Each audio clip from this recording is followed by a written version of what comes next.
Good morning, my fellow Ldrd colleagues. My name is Alexandra Alvarez, and the experience that I wanted to share with you for our Discussion 3 module has to do with an administrator at the school that I worked for 9 years. This administrator was being interviewed for our school as our school went through a refacement process for not achieving a high academic grade. And so she interviewed for our school. She landed the job. At first, she was very friendly, very caring, very professional. And a slight change started to occur, especially with my relationship with her. One day I got a revelation and realized that teaching was not what I wanted to do for the rest of my life. And so I started applying to different jobs. I got a call back, and it is our district policy to inform our administrator if we interview or are up for an interview or considering an interview in the district anywhere, especially if it's in the middle of the year. And so when I got the call back, I had to speak to my administrators and share that information. Well, at that meeting, when I spoke to my principal and my assistant principal, and I mentioned that I was up for an interview and that I wanted to be respectful and mindful and let them know ahead of time that I was up for that interview, my principal's face totally changed. She would not make eye contact with me. Her demeanor just went sour. She directly even asked me what makes me think that I am ready for that position. I very calmly responded and said, well, I don't know that you're ever prepared for any position 100%. However, I'm a fast learner, and what I don't know, I'll be willing to learn. And that comment made me feel very uncomfortable. I wasn't really sure where that came from, considering that I felt that we had such a great relationship. Shortly after that, I started noticing changes. I was grade chair or department chair of my school for 9 years. I started noticing that little by little I became part of the out group and not the in group, where I was very highly involved. I noticed that certain acknowledgments were not given to me for my efforts in bringing grants and funding to the school. I was just totally outed. I kept hearing comments from other colleagues of unprofessional remarks that she made about me. And finally, one day, I felt the need to confront her and pretty much let her know that I noticed a change in her behavior and that I wasn't really sure why. And that, I've been very professional. I still maintained highly effective ratings at my school. So I was really unsure as to what was going on, and that I hoped that we can resolve it. Well, it actually made things worse.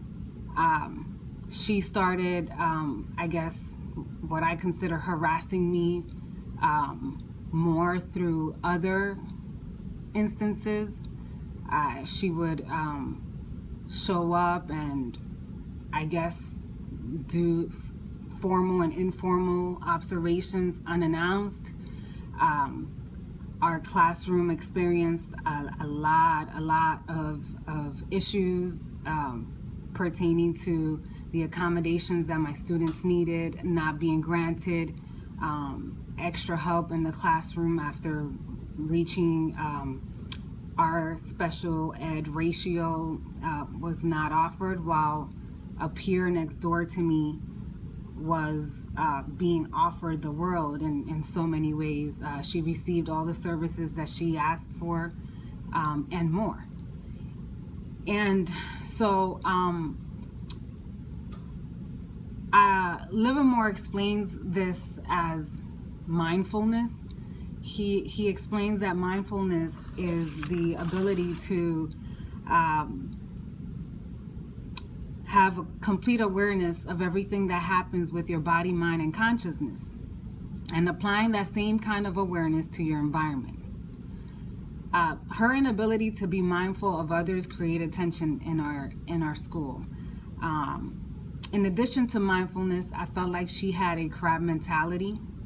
I later learned that she gave negative references to other co-workers that were also trying to get out of the school and looking for jobs elsewhere.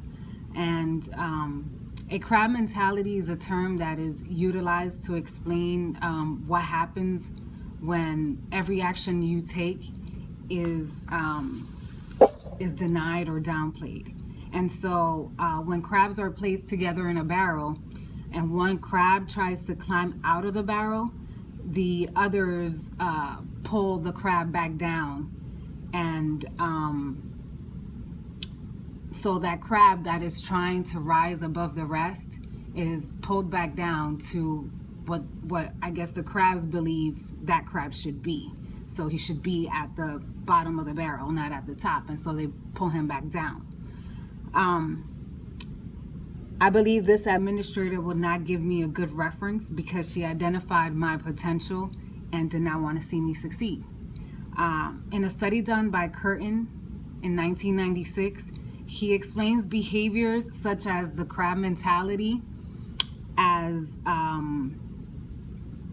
a beastly behavior, and he compares the ecosystem of different species of birds and compares them to psychological behaviors such as low self-esteem, inferiority, or superior complexes. He identifies that if each species would just focus on empowering each other, then the ecosystem will be a better place. And so it is with education or an administrative setting. If we instead just focus on empowering each other, then our school culture will be that much more positive. Unfortunately, my experience was very difficult to undertake, but it did motivate me and it did push me to pursue a doctoral degree, and thus that is why I'm at City University. And I'm really grateful for the experience because now I can use my experience to encourage others. So thank you for your time, and I look forward to future discussions and assignments for Ldrd 607. Thanks.